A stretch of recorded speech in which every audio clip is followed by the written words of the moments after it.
Okay okay guys, तो हमारा जो इंटरनेट है और जो हमारी इलेक्ट्रिसिटी है उसका थोड़ा सा इशू हो गया है, तो अभी हम लोग ये रिकॉर्डिंग हो रही है और फिर ये डायरेक्ट मेरे चैनल पे अपलोड होगी, तो आप लोग वहां से जाके देख लें। आप लोग को पता है आजकल कितना इशू आ रहा है इसके अंदर। इंटरनेट की स्पीड भी बहुत स्लो है, और इसके अलावा जो मतलब लाइट का भी बहुत मतलब बैड सीन है। तो आई एम रियली सॉरी तारा और थैंक्स फॉर कोई वेटिंग। बात नहीं। अच्छा, हम लोग वहीं से बात अपनी कंटिन्यू करते हैं कि हम लोग वैक्सीन की बात हो रही थी हमारी, कि जो 3 किस्म की वैक्सीन है उनमें क्या फर्क है, जो मतलब लोगों ने अपने से मतलब बातें फैलाई हैं, रूमर्स, तो उसका आप बताएं हमें। तो हम ये बात ये कहे थे कि बेसिकली वैक्सीन और दूसरी वैक्सीन में फ़र्क क्या है। अगर वैक्सीन और वैक्सीन में कोई फ़र्क है फॉर लेमैन, वो सिर्फ इतना है कि कंपनी डिफरेंट है और शायद बनाने का तरीका डिफरेंट है, जिसको मोड ऑफ एक्शन कहते हैं। लेकिन इन एनी केस वैक्सीन लगाने के बाद सबको फ़ायदा हर वैक्सीन से होता है। तो अगर आपके पास चाइना की वैक्सीन अवेलेबल है इस टाइम पाकिस्तान में, जो लग रही है मैक्सिमम वो साइनोफार्म वाली वैक्सीन लग रही है जो चाइना से ही आ रही है, और उसके उतने ही इफेक्ट्स हैं जितनी फाइजर वाली वैक्सीन के होंगे। साइड इफेक्ट्स को काउंट करने के लिए अगर कोई इंसान बैठे तो आई वुड से, अगर आप फ्लैजिल भी खाते हैं तो उसके साइड इफेक्ट्स होते हैं, वो कोई भी बंदा आराम से खा लेता है सोचे समझे बगैर कि उसके पेट का दर्द ठीक हो जाएगा फॉर एग्जाम्पल। उस टाइम कोई क्वेश्चन नहीं करता। उन दवाइयों के भी बहुत सारे साइड इफेक्ट्स हैं, हर चीज के साइड इफेक्ट्स होते हैं। हम लोग जो दवाई और वैक्सीन की जब हम बात करते हैं, लेकिन इसका ये मतलब नहीं है कि आपने वैक्सीन नहीं लगानी। तो what ever vaccine is available you should get it. अगर किसी को स्पुतनिक मिल रही है और वो पैसे देने के लिए भी तैयार है तो वो जरूर लगाए। लेकिन जब गवर्नमेंट एक सहूलत दे रही है इस टाइम पे, जब सबको वैक्सीन फ्री मिल सकती है फ्री ऑफ कॉस्ट, 40 अबव तो सबको लग रही है और हेल्थ केयर प्रोफेशनल्स को भी लग रही है, तो even if it's the vaccine जिसका नाम साइनोफार्म है और जिसको मेरे हिसाब से तो बिला वजह से बदनाम किया हुआ है, काम वो वैसे ही कर रही है जैसे बाकी वैक्सीन कर रही है, तो वो लगवा लेनी चाहिए, इसमें कोई हर्ज नहीं है। और इसके अलावा अगर किसी को कोई दूसरी वैक्सीन भी अवेलेबल मिलती है तो उसको वो जरूर लगानी चाहिए। इन दी एंड हम सबको वैक्सीनेट होना है, दिस इज फॉर श्योर। तो जो वैक्सीन जिसको जब भी मिल रही है उसको लगा लेनी चाहिए। बिल्कुल, और मैंने तो ये वाली लगवाई है, क्लोरोफॉर्म, क्योंकि जो हमारी जर्नलिस्ट वो है ना बिरादरी, तो उनको भी मतलब इन्होंने वो किया है वैक्सीनेट, तो उसी में फिर मेरा नेम आ गया था। ये तो बहुत अच्छी मेरी बात फ्रेंड है डॉक्टर अरूज, तो उन्होंने बड़ा हेल्प किया मुझे, तो मैंने यहीं से करवाई है वैक्सीन, ये सिविल हॉस्पिटल है। से। और बहुत अच्छा मतलब उनका एक वो है तरीकाकार, ना इतना क्राउड है, रश भी नहीं है इतना। मैंने अपनी जो फैमिली है उनको भी करवाई है मैंने, तो मतलब अच्छा है। और मुझे अल्हम्दुलिल्लाह कोई मतलब इतना वो नहीं हुआ साइड इफेक्ट, वरना मेरी जो ऐसा ही फैमिली में जब मैंने उनको, हाँ, तो उनको उनको मतलब हल्का सा बुखार हुआ था या बस पेन हुआ था टांगों में, बस इतना। लेकिन वो भी एक एक दिन का था, वो ठीक हो गया था। वो तो जैसे आपने ये बात की कि हर चीज के अपने जो है वो साइड इफेक्ट्स होते हैं, मैंने गोली के भी, तो बिल्कुल। वो तो एक बहुत बड़ी चीज है, वैक्सीन है। तो फर्दर मैंने मोर खुद हम अपनी लोग वैक्सीनेशन आगे। करवाई थी मार्च में, विदाउट एनी साइड इफेक्ट्स, कोई दर्द भी नहीं हुआ था इवन। आराम से पूरी दोनों डोजेस गुजर भी गई। और उस टाइम हेल्थ केयर प्रोफेशनल्स का पोर्टल जल्दी चल रहा था, तो I was among the first people. उस टाइम काउंटर्स नए नए बने थे जब मैंने वैक्सीनेशन करवाई थी। तो ऐसा इसमें कोई डरने वाली बात है ही नहीं कि आपको वैक्सीन से कुछ हो जाएगा, किसी को वैक्सीन से बिल्कुल, कुछ नहीं होगा, सिर्फ फायदा होगा। दूसरी बात ये भी आई थिंक शायद किसी को एग्जैक्टली। ना पता हो कि वैक्सीन किस तरह लगवानी है, तो वो भी डिस्कस कर लेते हैं। वैक्सीन लगवाने का बिल्कुल। तरीका फिलहाल पाकिस्तान में ये है कि आप गवर्नमेंट के पोर्टल का वेट करेंगे, जिसके लिए आपको 1166 पे अपना CNIC मैसेज करना है। आप अपना CNIC मैसेज करेंगे 1166 पे। अगर आप 40 अबव है तो आपको स्केड्यूल डेट देंगे कि आप डेट से वैक्सीन लगवानी है। अगर आपको सेंटर नहीं पसंद तो सेंटर चेंज हो सकता है, वो बात की बात है। अगर आप 50 अबव है, 60 अबव है, 70 अबव है, 80 अबव है, तो आप वॉक इन वैक्सीनेशन करवा सकते हैं। आपने सिर्फ 1166 पे अपना CNIC भेजना है और किसी भी सेंटर पे जाके किसी भी टाइम आप वैक्सीनेशन करवा सकते हैं। सिर्फ छोटी सी वेरिफिकेशन होती है जिसमें कोई 5 मिनट लगेंगे, आपके कंप्यूटर में CNIC एंटर किया जाएगा और आपको वैक्सीन मिल जाएगी। और ये वैक्सीन सारी फ्री ऑफ कॉस्ट है क्योंकि गवर्नमेंट ऑफ पाकिस्तान स्पॉन्सर करती है। अगर इसके अलावा आप किसी प्राइवेट सेंटर से लगवाना चाहते हैं तो कुछ जगहें हैं जहाँ पे कोई प्राइवेट वैक्सीन आ रही है, जैसे स्पुतनिक वाली पाकिस्तान में शायद कुछ जगह पे अवेलेबल है, और कुछ एक दो और भी। पर अगर वो आपको सूट करती है तो, पर आई वुड सजेस्ट, क्योंकि गवर्नमेंट ने पोर्टल खोला हुआ है, तो आई थिंक जिस जो भी एलिजिबल है उसको करवा लेनी चाहिए vaccine through the government portal 1166 पे मैसेज करके। और जो आपके घर में बड़े हैं उनको ऑन प्रायोरिटी थोड़ा सा कन्विंस करने के बाद वैक्सीन लगवाने के लिए आपको ले जाना है, क्योंकि शायद वो खुद ना जाए, पर ये जिम्मेदारी आपके ऊपर आती है। एग्जैक्टली, बिल्कुल बिल्कुल ऐसा ही है। अच्छा, यहाँ पे हम बस और भी कुछ क्वेश्चन से पहले हम लोग ये वाले जो क्वेश्चन थे इनको हम लोग कर लेते हैं पूरा, फिर उसके बाद हम लोग जो क्वेश्चंस आपकी ऑडियंस ने आपको भेजे हैं ना उसके ऊपर हम लोग करेंगे बात। बिल्कुल बिल्कुल। अच्छा। अच्छा हाँ, एक एक सवाल अभी इधर आया, मैंने ये पहले भी रीड किया था, ये अभी मेरे माइंड में आया कि एक क्वेश्चन आया हुआ है हमारी ऑडियंस को कि अगर हम लोग ने वैक्सीन लगवा ली, क्या उसके बाद हम लोग मास्क के बगैर मतलब बाहर आना जाना हो सकता है, या फिर मास्क पहनना जरूरी है, या फिर सैनिटाइजर हम लोग छोड़ दें, बस हम लोग को ये हो गया कि भाई वैक्सीन लगा ली है तो अभी हमें कोरोना बिल्कुल नहीं करेगा, तो क्या मतलब मास्क वास्क सैनिटाइजर हर चीज छोड़ दें, या फिर उसी तरह से जो अच्छा, प्रिकॉशंस है उनको फॉलो करें? सही, अ गुड क्वेश्चन। ये वैसे एक्सपर्ट्स इस हम्म, मामले में ये सजेस्ट करते हैं कि वैक्सीन लगाने के बाद आपके लिए बेहतर है कि आप मास्क के साथ बाहर, क्योंकि अभी तक पेंडेमिक खत्म नहीं हुआ है। और ये आपको मैं जैसे बता रही थी कि तब भी बहुत कम चांसेस होते हैं किसी को बीमारी लग जाए इन इट्स माइल्ड फॉर्म, हम्म, कि कोई इस बीमारी से मरेगा नहीं, लेकिन शायद हो सकता है उसको हल्का सा बुखार जरूर हो। तो एहतियातन बेहतर है कि वो मास्क लगा के जाए जहाँ पे रश हो। अगर दूर है, कहीं लोग आसपास नहीं है तो कोई टेंशन नहीं है, बट अगर रश के अंदर खड़े हैं तो बेहतर है मास्क लगा लें। और हाथों की सफाई तो हम वैसे ही हमेशा सजेस्ट करते हैं, तो इसमें तो कोई होनी नहीं चाहिए ना शक कि हमने हाथ क्यों धोने हैं। हाथ तो आपने धोने हैं, नो मैटर व्हाट, हाथ आपके हमेशा साफ होने चाहिए। एग्जैक्टली, सैनिटाइजर एग्जैक्टली, आपके बैग में है आफ्टर योर वैक्सीनेशन, गुड। ठीक है, बहुत दफा आप बेशक ना लगाएं जिस तरह पहले लगा रहे थे, लेकिन हाथ आपके वैसे साफ होने चाहिए। तो these are hmm, established facts again, ये जनरल हाइजीन का पार्ट है, तो हाथ धोने से तो किसी को शायद एतराज वैसे ही नहीं होना चाहिए। हम्म, लेकिन मास्क वैक्सीन के बाद एक्सपर्ट सजेस्ट कि अभी तक लगाएं फिलहाल। सही।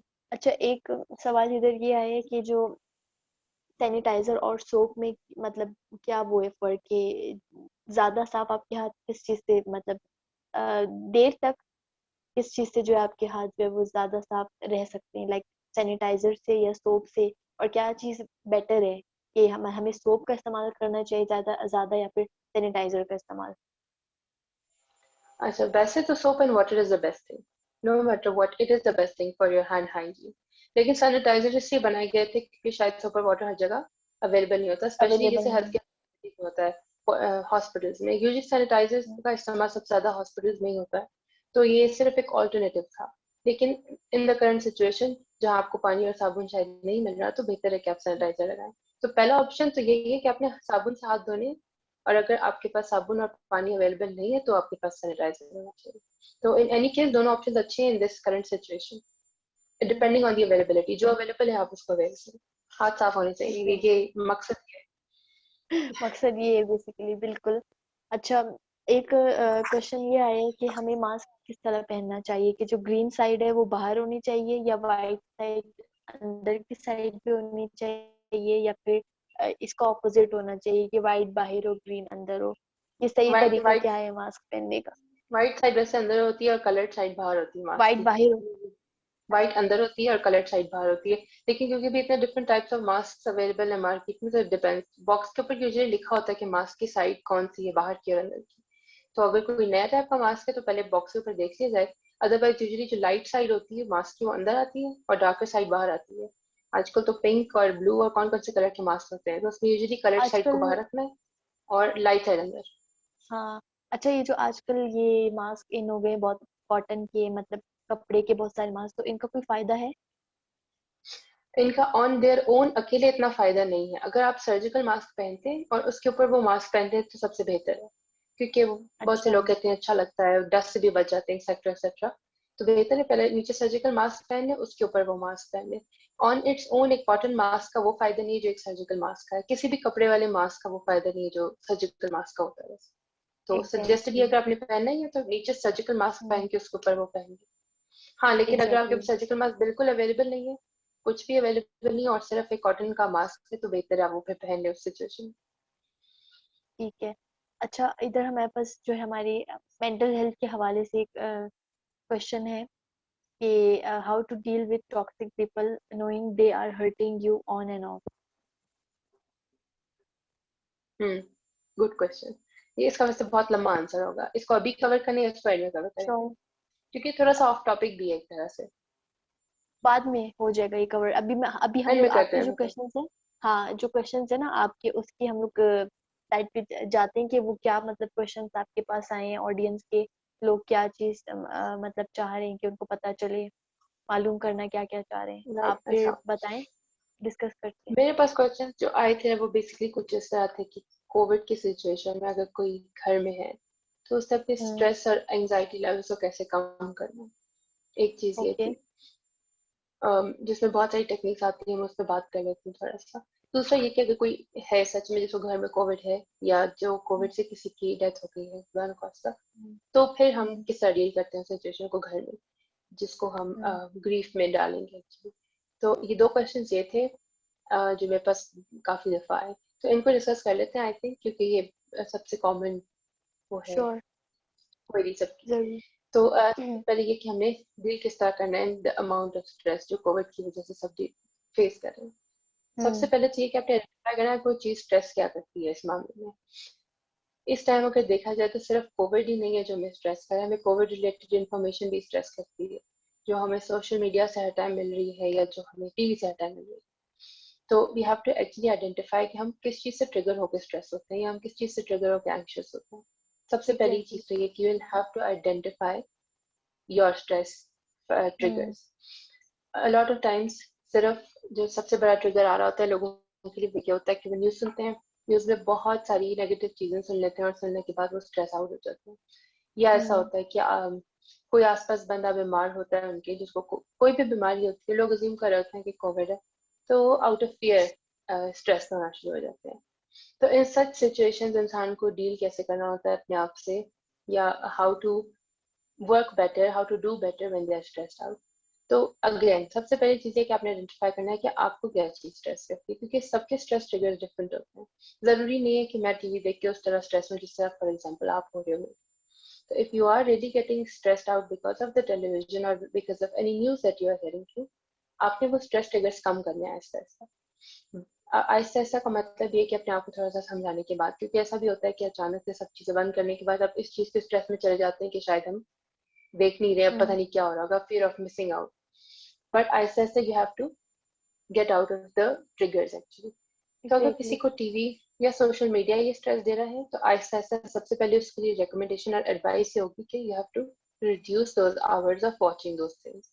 अगर आपका 6 घंटे का सोशल टाइम है फॉर एग्जाम्पल, आहिस्ता आहिस्ता उसको 3 पे लेके आए, 2 पे लेके आए, और इंश्योर करें कि वो चीजें आपकी टाइमलाइन से बिल्कुल चली जाएं जो आपको स्ट्रेस कर रही थी। अगर सही। न्यूज थी तो सारे न्यूज चैनल अनफॉलो कर दें फॉर एग्जाम्पल, या कोई बंदा था जो बार बार बहुत ज्यादा बोलता है अबाउट समथिंग और आपको नहीं पसंद, वो बंदा आपको स्ट्रेस आउट करता है अपने पोस्ट से, अनफॉलो कर दें। कोई बुराई नहीं है हम्म। अपने मेंटल हेल्थ को प्रायोरिटाइज करने में। तो after identifying you have to move yourself away from those triggers slowly, as slowly as you can, ताकि आप साथ साथ एक्सेप्ट भी करते रहें। ये एक चीज होती है।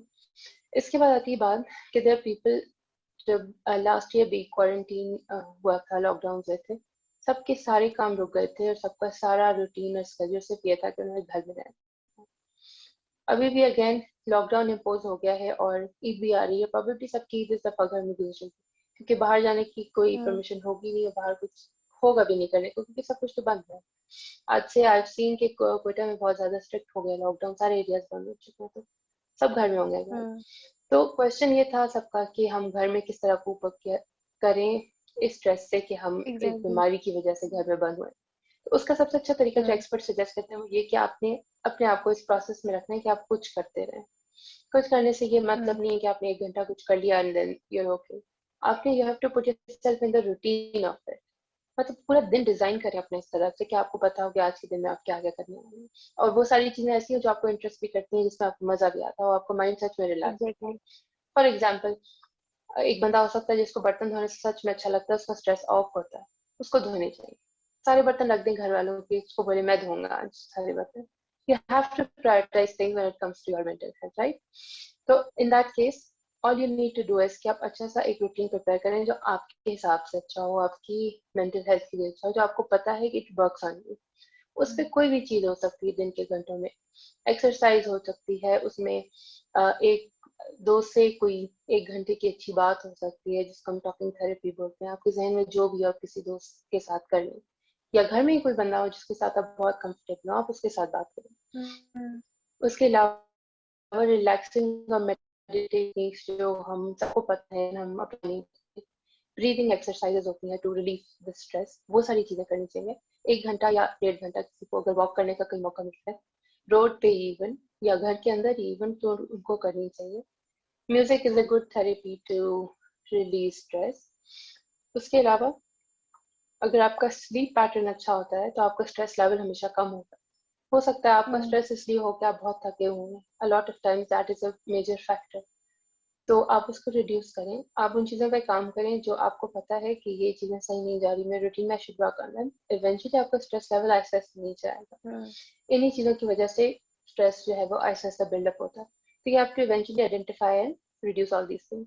इसके अलावा एक बहुत अच्छी बहुत अच्छा एक एडवाइस ये होता है कि आप लोगों से कनेक्ट करें, लोगों से बात करें, उनके एक्सपीरियंसेस सुनें। आपके दोस्त होंगे, आपके रिलेटिव्स होंगे, उनसे इस बारे में बात करें कि उनके क्या एक्सपीरियंसेस जा रहे हैं, उनके घर में क्या हो रहा है, मैं क्या सोच रहा हूँ, आप क्या सोच रहे हैं, ताकि एक अच्छी सी कॉन्वर्सेशन भी हो और आपके दिल में जो बातें हो रही है, जो स्ट्रेस अप होकर बिल्डअप हो जाती है, वो सब आप निकाल भी दें और किसी दूसरे की सुन भी लें। तो you are also being a listener and you are also letting out everything that was in your heart. So basically, inside your home, this is how you should be planning your days. ये एक अच्छी बात होती है कि आप दिन में सुबह उठो और आपको पता हो कि आज आपने क्या करना है। रोबोट वाली बात नहीं है, लोग इस चीज को माइंड करते हैं कि यार हम रोबोट नहीं है कि हम स्केड्यूल पे चले, but for the mind it is always good to know कि आगे क्या होने वाला है।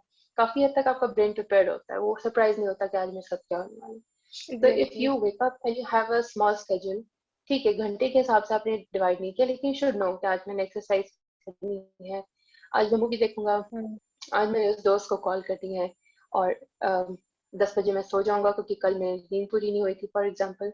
और ये कि समथिंग एल्स, म्यूजिक सुनना है मुझे, या मैं 1 घंटे की रिलैक्सेशन एक्सरसाइज करने वाला हूँ। You need to have things that work for you and you need to decide and prioritize yourself no matter what. जो आपके लिए वर्क करता है आपको वो करना है, अपने ऊपर काम करना सबसे अच्छी एक इन्वेस्टमेंट होती है। बाकी सब जो कहते हैं उनके लिए जो वर्क करता है जरूरी नहीं वो आपके लिए काम करता है। तो आपने अपने आप को प्रायोरिटाइज करके वो चीजें ढूंढनी है जो आपके ऊपर वर्क करती है। And it does help, it always help कि आपने आइडेंटिफाई किया हो, आपको पता हो कि आपके ऊपर क्या वर्क करता है, तो वो चीज आप पे जरूर इफेक्ट करती है। बिल्कुल। तो इस बारे में this is what I would like to say. बिल्कुल, बहुत अच्छी बात की आपने कि हमें जो चीज़ पसंद है, जो मतलब जो चीज़ हम लोग एंजॉय करते हैं जो काम करना, तो हमें अगर हम लोग की ऐसी मतलब तबीयत है या मतलब हम लोग ऐसा फील करें तो वो चीज़ हमें वो काम जो है वो ज़्यादा करना चाहिए। वही जैसे कि आपने एक मिसाल दी बर्तन धोने वाली, तो वाक़ई ऐसा है। अभी कुछ लोग होते हैं उनको जो है वो अम, उनको मतलब खाना बनाने का बहुत शौक होता है कि भई मुझे मतलब कुकिंग करनी है, तो वो मतलब अम, घर में वो एक ही बात है, बाहर की चीज़ जो है वो कर रहा होता है, ट्राई कर रहा होता है। तो ये एक मतलब अच्छी बात है कि अगर आप उस चीज़ में आपको खुशी मिलती है तो आप उसी चीज़ को मतलब और ज़्यादा कर दो कंटिन्यू, कि इससे आपका जो स्ट्रेस है या जो भी है वो कम हो जाए आहिस्ता-आहिस्ता, और एक वक़्त ऐसा है कि इंशाल्लाह होपफुली कि वो एंड हो जाए। ऐसा ही है। स्ट्रेस में आपको सबसे पहली चीज ये है कि आइडेंटिफाई करना होता है ताकि आप रियलाइज करें कि यू आर स्ट्रेस्ड आउट। जब आपने आइडेंटिफाई कर लिया तो आप इस साइकिल को ब्रेक करना है, because that is the best thing to do. Cycle break करने का तरीका सिर्फ ये कि आप अपने आप को डिस्ट्रैक्ट करें और कोई भी ऐसा काम करें जो आपको उस ओवर थिंकिंग के साइकिल से निकाल देता है। और ये आपने एग्जैक्टली। कॉन्शियसली करना है, दिमाग को बता के कि आप जो है बहुत टेंशन में है इस टाइम, थोड़ा सा हौसला करें, हम जा रहे हैं अब वॉक पे, और अब हम जो है इस चीज के बारे में नहीं सोचेंगे जिस चीज के बारे में सोच रहे। दिस इज बिल्कुल। How you put your mind into the process of breaking the stress cycle. और ये ऐसे ही चलता है, लोग कहते हैं इस तरह नहीं चलता, कितनी दफा हम अपने आप को डिस्ट्रैक्ट करेंगे, लेकिन स्ट्रेस से निकलने का तरीका ये कि आप उस साइकिल को ब्रेक करें। और ये कॉन्शियसली होता है जब आपको समझ आएगी कि मैं स्ट्रेस्ड आउट हूँ, या कोई आपको बता रहा है। अ लॉट ऑफ टाइम्स दोस्त या घर वाले आइडेंटिफाई करते हैं कि आज ये बहुत परेशान है, आज इसको छोड़ो। तो it's an indication for you कि यार there's something not right, take a time out, come back to yourself। थोड़ी देर के बाद 2-3 घंटे ले लें अपने लिए, it's not a problem। 2-3 घंटे का कोई मसला नहीं, unless your mental health is good। 2-3 घंटे is an investment on yourself। So that's how it goes। Exactly. बिल्कुल, बहुत अच्छी बात की आपने। आगे करते हैं, कंटिन्यू। बाकी जो भी मतलब क्वेश्चंस हैं हमारे पास। अच्छा, इसके अलावा मेरे पास एक ही क्वेश्चन और था, ये कि कोई अगर बीमार हो या किसी की अगर डेथ हुई हो कोविड से, तो फिर हम किस तरह उसको डील करें या उस सिनेरियो को कैसे डील करें। तो ये बहुत इम्पोर्टेंट है। तो बहुत जनरल सी वही बात है, जैसे not just Covid related death, कोई भी डेथ हो तो वो एक बहुत बड़ा ग्रीफ होती है फैमिली के लिए। एग्जैक्टली। और ग्रीफ को हम साइकोलॉजी पॉइंट ऑफ व्यू से पढ़ते हैं तो हम उसके 5 स्टेजेस पढ़ते हैं, जिसमें जिसको हम डाबडा स्कोरिंग कहते हैं। डाबडा का एक मॉडल होता है, डिनायल, फिर एंगर, उसके बाद bargaining, then depression and then acceptance. और हर दफा जब किसी को एक मेजर ट्रॉमा देखना पड़ता है कोई भी, तो वो इसी तरह से ब्रेन उसको प्रोसेस करता है कि सबसे पहले वो डिनाई ही करेंगे। घर में किसी की भी डेथ हो फॉर एनी रीजन, कोविड का स्ट्रेस थोड़ा सा ज्यादा है फॉर एवरीबडी, लेकिन अगेन माइंड उसी तरह बिहेव कर रहा है चीजों को लेकर। अगर किसी की डेथ होती है कोविड से भी, तो पहले तो यही होगा कि घर वाले एक फेज ऑफ डिनाइल होंगे कि हुआ क्या, नहीं होना चाहिए था, हो गया, अब क्या करेंगे एक्सेट्रा। तो वो पहला फेज सब पे यही आता है कि वो डिनाई करते रहते हैं उस चीज को। उसके बाद जाके एक फेज आता है जिसमें वो एंग्री होते हैं, they are angry at things for no reason. Angry because maybe उन्होंने ये नहीं किया, काश मैं ये करता, काश मैं वो करता, उसने ऐसा किया था, इसने ऐसा किया था एक्सेट्रा। और वो गुस्सा उनको इस चीज पे निकल रहा होता है कि अब वो बंदा नहीं रहा जिसके बारे में जिससे रिलेट कर रहा था। उसके बाद बार्गेनिंग का फेज आता है, जिसमें इंसान कहता है अच्छा शायद हमारी ये गलती थी, उसकी ये गलती थी। एक मिडिल ग्राउंड ढूंढने की कोशिश करता है माइंड। बट उससे निकलने के बाद भी वो एक फेज ऑफ डिप्रेशन में जा सकता है, according to experts in this model. उसके बाद जाके कहीं एक्सेप्टेंस की फेज आती है, जब इंसान फाइनली एक्सेप्ट करता है कि हुआ क्या, और जो जाने वाला बंदा था वो जा चुका है, या जो बंदा बीमार है वो बीमार है। तो this is how it happens for everybody. And इस सारे स्टेजेस से गुजरते हुए फैमिली का सपोर्ट, आपके घर वालों के आसपास, आपके घर में जो आपके आसपास के लोग होंगे, वही आपका सबसे बड़ा सपोर्ट होते हैं। बिकॉज अगेन जैसे हमने भी डिस्कस किया कि स्ट्रेस लेवल को कम कैसे करना है, इस केस में भी आपने स्ट्रेस लेवल्स ही कम करने होते हैं। You have to eventually slowly accept कि जो हो गया है वो हो गया, आप उसको चेंज नहीं कर सकते, and you are not at fault of it. हर बंदे के डिनाइल में जाने का सबसे बड़ा रीजन ये होता है कि वो अपने आप के ऊपर डाल रहा होता है। बट दुनिया की हर मसले की रिस्पॉन्सिबिलिटी आप पे नहीं होती है। आपकी सबसे बड़ी रिस्पॉन्सिबिलिटी सबसे पहले आप खुद होती है। इसीलिए हम हमेशा प्रायोरिटाइज करते हैं कि आप अपने ऊपर सबसे पहले काम करें, ना कि आप दूसरे और फैमिली के ऊपर काम करना शुरू हो जाए। इट्स ऑलवेज गुड टू बिल्कुल। Invest in yourself first.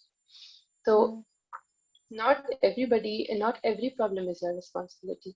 जब बंदा ये चीजें एक्सेप्ट करता है तो वो डिनाइल के फेज से जल्दी से निकलता है, और डिनाइल से निकलेगा तभी वो आहिस्ता आहिस्ता करके एक्सेप्टेंस पे पहुंचते हैं। तो जनरली तो इस तरह होता है, ये थोड़ी सी टेक्निकल बात है।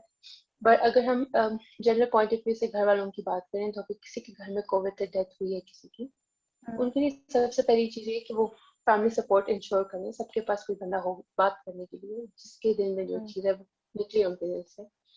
और अगर नहीं होता है, कोई बंदा ऐसा और है जो बहुत ज्यादा डिफरेंट बिहेव करना शुरू हो गया आफ्टर समबडीज डेथ और बिकॉज ऑफ कोविड और एनीथिंग, तो देन अगेन ये ऑप्शन तो हमेशा है कि वो साइकोलॉजिस्ट के पास या साइकेट्रिस्ट के पास जा सकता है फॉर प्रोफेशनल काउंसलिंग।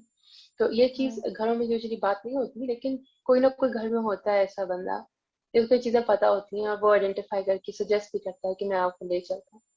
शायद इस तरह की चीजें किसी को सजेस्ट कर देनी चाहिए उन लोगों को जो लेकिन मुश्किल में हो। आई थिंक हमारी जो एक्सपर्ट्स के पास जाना कभी भी एक गलत ऑप्शन सोसाइटी नहीं है होगा। ना, हाँ बिल्कुल, हमारी जो मतलब हमारा जो एक माशरा है ना, उसमें इस चीज को बहुत ही अजीब मतलब सोचा जाता है, समझा जाता है कि भाई ये बंदी या बंदा साइकेट्रिस्ट के पास जाते हैं, वो उस चीज को ऐसे वो बना बना दिया ना हमने, टैबू बना दिया कि भाई अगर ये जाते हैं इनके पास तो ये पागल है, या मतलब नफसियाती हैं, इनका कोई ऐसा इशू है। अगर हम लोग इस चीज को, वही बात है कि हम लोग इस चीज को मतलब पॉजिटिव एस्पेक्ट में देखते हैं, तो मे बी हमारे उसी जो मतलब हमारा रवैया होगा उससे वो बंदा ठीक हो जाए, बिल्कुल ना कि हम जो बिल्कुल हर ऐसे। बात पे उसको ये करें जैसे हम ये टॉन्ट। पॉडकास्ट कर रहे हैं, एग्जैक्टली। ऐसे एग्जैक्टली। true। जैसे हम ये पॉडकास्ट करें, this is part of the awareness. कोई भी चीज आप ऐसी करें जिसमें आप मेंटल हेल्थ के बारे में बात कर रहे हो, और बात इस तरह कर रहे हो कि वो एक मसला नहीं है, बस एक चीज है जो हो जाती है। तो that is how you advocate for bigger thing. Taboo इसलिए Exactly. है, आज तक रहा टैबू पाकिस्तान में इसलिए यूजुअली क्योंकि हम बात नहीं करते थे। लेकिन अभी अगर हम देखें तो बहुत सारे लोग, बहुत सारे एक्टिविस्ट हैं जिन चीज़ों के बारे में बहुत ओपनली बात करते हैं। टीवी पे जहाँ पहले मेंटल हेल्थ पे शायद कोई बात नहीं होती थी, अभी अक्सर 2-4 दिन के बाद कोई ना कोई बंदा कहीं ना कहीं कोई मेंटल हेल्थ की बात कर रहा होता है। तो this is a good sign. हमें बहुत टाइम लगेगा, बहुत आराम से एक्सेप्ट करने के लिए, अभी भी बहुत ज्यादा वो है, इस पे रेजिस्टेंस है लोगों की तरफ से, लेकिन हम्म, एटलीस्ट पहले जितनी नहीं है। लोग फिर भी हम्म, थोड़ा थोड़ा एक्सेप्ट कर लेते हैं इन चीजों को। घर के माहौल में आई एग्री, सबके घरों में होगी ये बात अभी भी कि किसी को साइकेट्रिस्ट या साइकोलॉजिस्ट की जरूरत है, तो वो एक बहुत बड़ा इशू है। But then I think in such a case उसको प्राइवेट रखना एक अच्छी चीज है। अगर उस बंदे के साथ प्रॉब्लम है, उसके घर में उसकी एक फ्रेंड, एक कजन को पता है, या मम्मा को पता है फॉर एग्जाम्पल, या पापा को पता है, तो वो 2-3 लोगों तक की वो बात रखें, सारे सेशंस हो जाए उस बंदे के, जब वो बेहतर हो जाए फिर बेशक सबको बता दे। हो सकता है, मतलब you will have to find out ways when you need something to be done. Hmm. तो बट आई लोग करते हैं इस तरह। और आई थिंक ऐसी जो बातें हैं वो किसी को बताने की मतलब जरूरत है नहीं, क्योंकि वो एक तरह से इलाज है ना। बिल्कुल अभी अगर हम लोग अगर बात करते हैं, हमें अगर कोई चोट लगती है या कोई हम लोग मतलब फ्लू होता है सिंपल या खांसी, तो हम लोग उसका इलाज करते हैं, हम लोग मतलब वो हर किसी को नहीं बताते ना। तो आई थिंक ये ऐसा ही है, ये चीज बिल्कुल मतलब बताने की कोई वो नहीं है, जरूरत नहीं है ना, इतनी कोई एब्सोल्युटली इम्पोर्टेंट है कि दूसरों को ये बात पता चले, क्योंकि हम लोग तो बिल्कुल। उस चीज को मतलब वो देख रहे हैं ना पॉजिटिव। दूसरे फिर उस चीज को मतलब बढ़ा चढ़ा के आगे फिर वो करते हैं, पेश करते हैं, जो कि वो बिल्कुल, और इंसान वो उस फिर चीज से उल्टा और आपके ज्यादा स्ट्रेस हर्ट में ऐड होता है। करते हैं। एग्जैक्टली ट्रू, वेरी exactly, ये बात गुड है। पॉइंट। हाँ। बिल्कुल। तो मेरे पास यही 2 क्वेश्चंस है जो मैं बेसिकली हैंडल करना चाह रही थी। अच्छा, उसके बिल्कुल। बाद वो आपका ज़ारा, एक जो हमारा हाँ क्वेश्चन था लास्ट के, जो टॉक्सिक लोग हैं उनको किस तरह से अवॉइड किया जाए, मतलब ऑन एंड ऑफ। अच्छा, इस पे भी बात कर लेते हैं। ओके। अच्छा, वैसे ये एक बहुत वेरिएबल सा क्वेश्चन है कि टॉक्सिक लोगों से डील किस तरह करें, क्योंकि ये अगेन हर बंदे पर डिपेंड करता है कि वो किस तरह कूप अप करता है चीजों के साथ। हम्म, पर जनरली टॉक्सिसिटी हर बंदे के लिए एक तो होती डिफरेंट है, कि आपके लिए जो चीज टॉक्सिक है जरूरी नहीं कि वो मेरे लिए टॉक्सिक हो। तो अगेन ठीक। जैसे हमने स्ट्रेस में ट्रिगर्स आइडेंटिफाई किए थे, वैसे हम टॉक्सिसिटीज आइडेंटिफाई करते हैं कि ऐसी क्या हम्म, चीज है जो आपको टॉक्सिक लग रही है। हो सकता बिल्कुल। है ऐसा होता है, और यूजुअली ऐसा ही होता है कि एक चीज जो आप आज तक आप नॉर्मल लेके चल रहे थे, अचानक से आपके दिमाग आपको कहना शुरू हो जाता है कि यार ये तो सही नहीं है, अचानक से, and hmm, it starts becoming toxic for you. And it is okay to have that realisation, ये कोई बुरी चीज नहीं है। कभी भी आपकी आइडियोलॉजी आपके साथ क्लैश करके आपको कह सकती है कि ये चीज मुझे नहीं पसंद। जब आपने आइडेंटिफाई कर लिया है वो कि ये चीज आपके लिए नहीं सही, आपके माइंड को ये ट्रबल कर रही है, आप अपनी तरह से बिहेव नहीं कर रहे, अब कुछ हम्म, कुछ मसला है, you hmm, have to reflect upon yourself. अपने एग्जैक्टली। आप को एनालाइज करें, अपने थॉट्स को एनालाइज करें, सिचुएशन को एनालाइज करें कि आखिर ऐसा क्या हुआ, और जो हम्म, हुआ वो आपको अब क्यों इतना हर्ट कर रहा है। ठीक है, तो इंसान हर्ट होके बिल्कुल। अगेन डिनाइल में ही रहता है कि मेरे साथ उसने ऐसा क्यों किया, कैसे किया मेरे साथ हम्म, उसने ऐसा। लेकिन ये आइडेंटिफाई नहीं कर रहा था कि अचानक शायद आपके बिहाफ पे भी कोई चीज थी जो चेंज हुई है। शायद हम्म, आपके माइंड ने इस नॉर्मल सी सिचुएशन को एक दफा एक दूसरा रुख दिया है, एंड अब वो चीज हम्म, आपके लिए टॉक्सिक बन रही है। बेहतरीन हम्म, बात है कि आपने आइडेंटिफाई कर लिया कि टॉक्सिक है। उसके बाद जब आप एनालाइज करेंगे आहिस्ता आहिस्ता, तब आप उसके सॉल्यूशंस ढूंढना शुरू करते हैं ठीक है। कि किसी ने आपके साथ बुरा किया था, आपने पूरी सिचुएशन एनालाइज कर ली, अब आपने माइंड के साथ ये बात कर ली कि लेट्स सॉल्व द सिचुएशन। तो मे हम्म, बी आपका माइंड कहता है कि यार आज मैं उससे जाके बात कर लेता हूँ, शायद हम्म, मसला हल हो जाए। आपकी तरफ से, हम्म, उसकी तरफ से, किसी एक की तरफ से पहल आएगी इस चीज में कि वी कैन टॉक बिल्कुल। About it. Hmm, if you talk about it, may be it all settles down. क्या पता वो टॉक्सिसिटी उतनी बड़ी मसला था ही नहीं, क्या पता उसे एक कॉन्वर्सेशन या 2 कॉन्वर्सेशन के बाद वो सारी बात सेटल हो जाए। अगर सही बात सेटल है। हो गई तो इससे बेहतर तो कुछ है ही हम्म, नहीं शायद। It was just a phase of upsetted feeling for you, nothing else.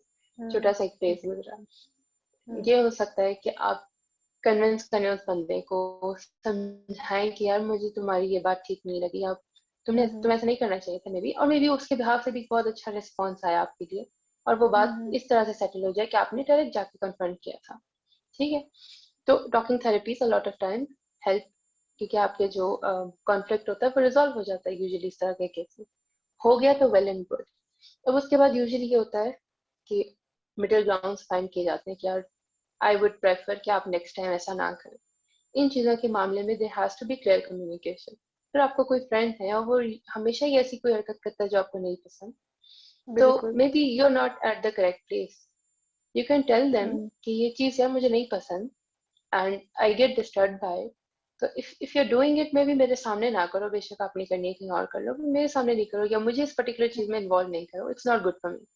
आप जितना हम्म। क्लियरली कम्युनिकेट करोगे, आपके जहन के लिए आसान होता है चीजों को प्रोसेस करना. क्योंकि लॉट ऑफ टाइम्स हम उन चीजों में रह जाते हैं जो हमें अच्छी भी नहीं लग रही होती, क्योंकि हमसे ना नहीं बोला जा रहा. तो these are exactly. facts and toxic hmm. relationships या friendships ऐसा ही होता है. यूजुअली हम उस प्रोसेस में फंसे रह जाते हैं, ना बोलते ही हम्म। नहीं और कंटिन्यूस कुछ चीज कर रहे होते हैं जो हमें पसंद ही नहीं. तो विद गुड कम्युनिकेशन हो सकता है कि आप किसी मिडिल ग्राउंड पे आ जाएं उस दोस्त के साथ, या जो भी वो बनना था. हम्म। उसके बाद अगर ऐसा हो कि इन सारी चीजों के बावजूद आपको भी फील हो रहा है this is not your correct place, तो आपके पास फिर दो ऑप्शन है. या तो आप उस बंदे से डिस्टेंस रखते हैं, या उसको कट ऑफ करते हैं. अगर डिस्टेंस रखते हैं उसका ये मतलब है कि आप slowly gradually you move away, but आप उस बंदे से फिर भी बात करते हैं कभी कभी ऑन एंड ऑफ. जहाँ पहले आप 5 घंटे बात करते थे, अभी आप उससे शायद 1 घंटा बात करेंगे, या 2 महीने में एक दफा बात होगी. ऐसा ऐसा उससे डिस्टेंस क्रिएट किया आपने. इट्स ओके, मे बी वो बहुत बुरा इंसान नहीं था, कोई मसला नहीं था, बस हमारी बन नहीं. तो जरूरी नहीं है कि आप उससे बहुत ज्यादा कम्युनिकेट करें. It's okay. दूसरा ऑप्शन ये है कि अगर किसी ने आपके साथ बहुत बुरा किया हो, या आपके लिए कोई भी पर्टिकुलर सिचुएशन या रिलेशनशिप इन हाई टॉक्सिक साबित हो रहा है, you have to let it go. और कोई तरीका नहीं निकला उस चीज को सेटल करने का, तो it is okay to move away from the relationship, from the friendship, और whatever it was. And it is not bad to do that. अपनी हेल्थ को, मेंटल हेल्थ को, अपनी पीस ऑफ माइंड को prioritise करना सबसे बेहतरीन चीज है. ये बुरी चीज नहीं है कोई, और ये सेल्फिशनेस में भी नहीं आती है. ये आपके ऊपर अपनी इन्वेस्टमेंट है. तो it is good to hmm. step back if nothing is working out in a particular relationship or in a friendship. um, Again, इसमें एक चीज मैं आइडिया करूंगी कि in terms of whenever it comes to toxic people around you, सबसे पहली चीज आपके लिए ये है कि आपकी रिस्पॉन्सिबिलिटी सबसे पहले आप है. कोई दूसरा नहीं है, और उसके थॉट्स भी नहीं है, और उसके ओपिनियन भी नहीं है. टॉक्सिक रिलेशनशिप्स में लोग तभी फंस जाते हैं, या फ्रेंडशिप्स में लोगों के आसपास जो टॉक्सिक हो, जब उनकी कम्युनिकेशन का मसला हो. कोई एक बंदा बता नहीं पा रहा हो कि मुझे क्या बुरा लगता है, क्या अच्छा लगता है, और बस दो लोग चल रहे हैं और चले ही जा रहे हैं. एक बंदे को कुछ अच्छा नहीं लग रहा, लेकिन वो बोल नहीं रहा. यूजुअली हम्म। एक साइकिल है, जैसे स्ट्रेस में होता है, एग्जैक्टली। फंसे रहते हैं हम उसमें. उसको ब्रेक करने हम्म। के यही तरीके हैं जो मैंने मेंशन किए. बट इन दी एंड, सबसे पहली चीज जो आइडेंटिफाई सबने करनी होती है, यार आपकी प्रायोरिटी आप हो. दूसरा बंदा किसी चीज के बारे में क्या सोचता है वो उसका मैटर है. आपको नहीं पसंद तो नहीं पसंद. बिल्कुल। That is it. It is okay to be like that. This is not bad and this is not selfish as well. आपने प्रायोरिटाइज करना होता है अपनी प्रायोरिटीज को, अपनी आइडियोलॉजी को, and you have to love yourself before anything. So in toxic people, in any case of toxicity around you, this is always a fact that if you start prioritizing yourself, आपके लिए सारी situation easy हो जाती है. And ये किसी सूरत selfishness में नहीं आती. I would like to repeat. So toxic people से यूजुअली ऐसे डील किया जाता है, और ये कोई एक्सपर्ट तरीका नहीं है, but this is again it varies from people to people, but generally यही ट्रेंड होता है कि हम्म। यू आइडेंटिफाई मसला क्या था, उसके बाद आप रिफ्लेक्ट करते हो क्यों था, किस तरह हुआ, सिचुएशन क्या क्रिएट हुई, एनालाइज करते हो. एनालाइज करने के बाद आप प्रॉब्लम सॉल्व करने की कोशिश करते हो, बातचीत से या किसी बिल्कुल। थर्ड पर्सन के थ्रू में भी. हो गया तो अच्छी बात है, हम वापस दोस्त रह सकते हैं, या वट. नहीं तो हम कोई मिडिल ग्राउंड ढूंढ लेते हैं, आज आपने कर लिया कल मैं कर लूंगा एक्सेट्रा. वो भी नहीं चलता, इट्स ओके, आज हम डिस्टेंस कर लेंगे, 2 महीने कोई बात नहीं होगी. वो भी नहीं हो रहा तो ठीक है, अब तो हम कोई बात नहीं करें. It is okay to be like that. This is not bad at all. And this is how it happens for most of the people. जितनी जल्दी एक्सेप्ट करता है इंसान, उतनी जल्दी इन चीजों से निकलता है. And toxic relationships and friendships, they waste a lot of your time. So it's better to identify early on कि ये बंदा या एग्जैक्टली। ये सॉर्ट ऑफ सिचुएशन मेरे टाइप की नहीं है. और कभी कभी ऐसा होता है कि आपकी जो सिक्स सेंस है ना वो एक्टिव हो जाती है। वो आपको खुद बिल्कुल. मतलब एक वाइब्स आ तरह की जाती जो है. आपकी वो है ना फीलिंग वो आ जाती है कि यार मतलब ये चीज सही नहीं है। तो वहां से भी इंसान को बट थोड़ी और मतलब श्योरिटी हो जाती है कि मैंने जो सोचा वो वाकई में है कि देयर इज एब्सोल्युटली. समथिंग। तो बहुत अच्छी आपने बात की और आई होप सो कि जो हमारी ऑडियंस है देखने वाले उन्होंने बहुत आई कुछ होप सो सीखा टू. होगा। और उनके जो क्वेश्चंस होंगे वो तकरीबन जो है वो मतलब हल हो गए होंगे जो भी उनके आंसर हो गया. सवालात के माइंड में। And thank you so much for your time. और कोई थैंक यू मतलब Zainab for calling me, message अगर मुझे आप बहुत मतलब मजा आया देना ऑनेस्टली। चाहो। मैसेज मैं देना चाहूँ टू एवरीबडी who's listening, बहुत सारे हो सकते हैं message, but right now I think दो तीन चीजें जो हमने डिस्कस की उन्हीं से रिलेट करूंगी। सबसे एग्जैक्टली। पहले ये कि आपने you have to be very conscious. Pandemic अभी तक खत्म नहीं हुआ है, लॉकडाउन से नाराज किसी ने नहीं होना है। अगर प्रिकॉशन लेने का कहा जा रहा है तो उसकी कोई वजह है। You have to stay safe, खुद का भी ख्याल रखना, घर में भी सबका ख्याल रखना जितना ज्यादा हो सकता है। दूसरा ये कि make self love your priority. आप अपने आप को जितना प्रायोरिटाइज करेंगे आपके लिए जिंदगी हर चीज आसान होगी। टॉक्सिक पीपल के अलावा भी everything will be easy for you if you start loving yourself and giving yourself the amount of time that you require. That is all I would like to say. बिल्कुल बिल्कुल, और इसी बात के साथ हम लोग अपना आज का पॉडकास्ट जो है वो खत्म करते हैं। Thank you so much Zara for your time. Thank you बीच में so फिर much, मतलब Zainab. लाइट का भी इशू हो गया था, तो लेकिन आपने बहुत अंडरस्टैंड किया। Thank you so much. इंशाल्लाह ये वाली Thank you वीडियो for हमारी having me. अपलोड हो Inshallah, जाएगी। if there's anything that I can talk on again, maybe we could discuss again. इंशाल्लाह तो मजा आएगा इंशाल्लाह, फिर से करेंगे इंशाल्लाह इंशाल्लाह, इंशाल्लाह जरूर जरूर फिर इंशाल्लाह मुलाकात होती है हमारे अगले पॉडकास्ट में। तो होपफुली ये इंशाल्लाह। कोई ऐसा इशू नहीं होगा तब इंशाल्लाह। तो इंशाल्लाह फिर मिलेंगे, तब तक के लिए अपना बहुत ख्याल रखें। Thank you. डिस्टेंस रहें, ईद आने वाली है, इतना मतलब खास गले नहीं मिले, हाथ भी नहीं मिलाएं, लेकिन ये है कि बेशक ईद मिले लेकिन अपने प्यारों का अपना बहुत ख्याल रखें। तो इंशाल्लाह फिर मुलाकात होगी आप लोगों के साथ, इंशाल्लाह फिर मिलेंगे। तो तब तक के लिए टेक केयर, अल्लाह हाफिज।